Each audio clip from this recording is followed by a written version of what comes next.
Pozdrav svima, dobrodošli još jedan video Tech Land Srbije, Hertzmark ovdje i prvo da se izvine zato što nismo bili aktivni posljednjih 2 ili 3 dana, ali nismo bili u mogućnosti, a sada ćemo to da nadoknadimo. Dakle, pričamo o antivirusima i da li su vam li zaista potrebni. Pa prvo da kažemo za vaš početnike, šta je to antivirus? Dakle, antivirus je software koji štiti vaš računar od virusa. Da li to stvarno istina? Ne zna se. Ali, ako stvarno želite da koristite antivirus, barem koristite Avast Free antivirus. On je po meni najbolji i ima besplatna verzija, tako da će vas dobro služiti i nema nikakvih reklama. Antivirusi su nešto nepotrebno po meni.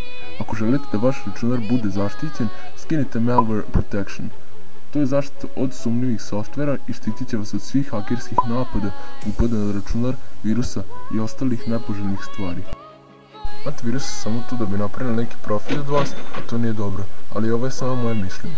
Ali ako ne znate šta ne treba, a šta treba da skidate, onda vam preporučujem Avast Free antivirus, link je u opisu videa. Hvala što ste gledali ovaj klip.